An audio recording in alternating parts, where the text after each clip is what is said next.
Halo semuanya, nama saya Michael. Selamat datang di channel saya, Sikutu Buku. Kali ini saya akan bahas buku The Life-Changing Magic of Tidying Up, karya Marie Kondo. Pasti banyak yang sudah kenal dengan Marie Kondo. Bukunya merupakan New York Times bestseller dan kemudian sangat terkenal ketika Netflix mengeluarkan serial televisi Tidying Up with Marie Kondo. Buku ini membahas bagaimana cara merapikan rumah dan akhirnya bisa memberikan kebahagiaan bagi si pemiliknya. Mary akan mengajarkan kamu step by step untuk membuat rumah menjadi tempat yang nyaman, mulai dari proses simplifikasi, organisir, dan penyimpanan barang yang kamu punya. Jika kamu melakukannya dengan benar, kamu tidak perlu lagi rutin merapikan rumahmu. Jadi, apakah barang yang kamu miliki saat ini membawa kebahagiaan untukmu? Saya merangkumnya menjadi 3 poin menarik dari buku ini. Yang pertama, fokus pada barang yang memberimu kebahagiaan. Banyak orang berpikir kalau metode KonMari merupakan gaya hidup minimalis. Ini adalah salah kaprah yang mungkin kamu alami ketika pertama kali belajar soal metode ini.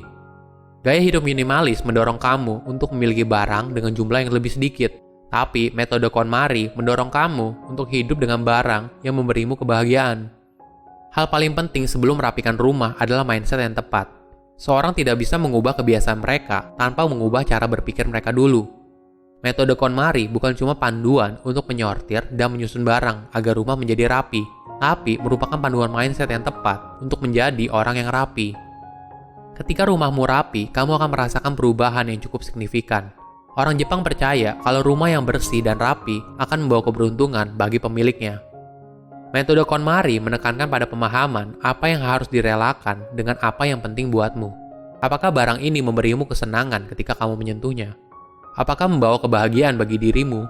Jika tidak, maka itu saatnya untuk merelakan barang tersebut dari kehidupanmu. Sebelum membuang atau mendonasikan barangmu, mari menekankan agar kita berterima kasih atas jasa dari barang tersebut.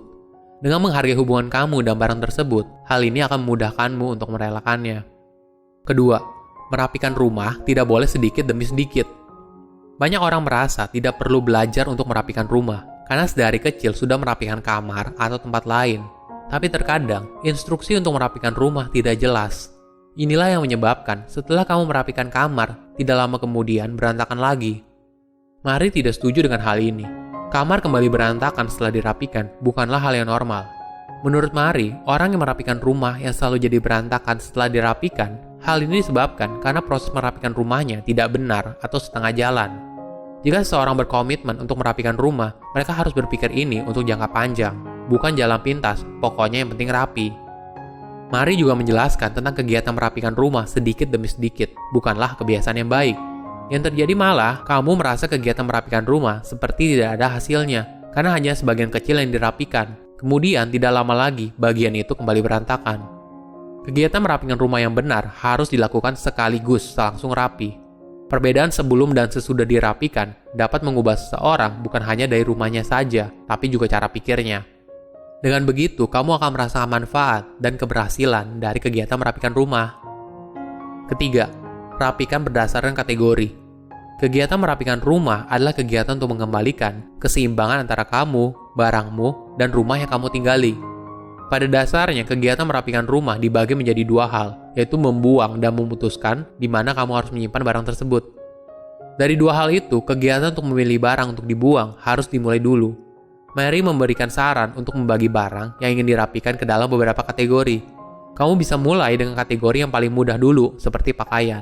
Kemudian nanti berlanjut ke kategori barang lain, hingga ke barang yang punya ikatan emosional dengan dirimu.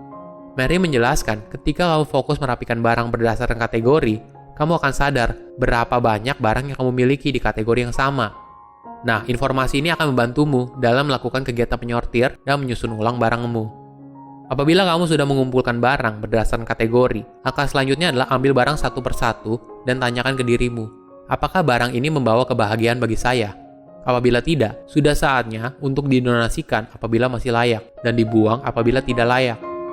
Fokusnya di sini adalah menyortir barang yang kamu simpan dan sisihkan semua barang yang tidak memberikanmu kebahagiaan.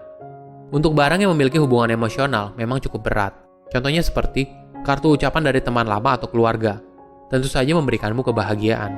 Walaupun begitu, belum tentu kamu akan sering melihatnya. Kemungkinan besar kamu hanya menyimpannya dan tidak pernah melihatnya lagi. Yang terpenting adalah kamu sudah menerima pesan dan perasaan yang ada dalam kartu tersebut, dan karena itu kamu harus merelakannya untuk dibuang. Rumah yang rapi akan membuat pemiliknya menjadi lebih bahagia. Hanya simpan barang yang membawa kebahagiaan untukmu dan relakan sisanya. Silahkan komen di kolom komentar pelajaran apa yang kalian dapat ketika baca buku ini. Selain itu, komen juga mau buku apa lagi yang saya review di video berikutnya. Saya undur diri, jangan lupa subscribe channel YouTube Sikutu Buku. Bye-bye!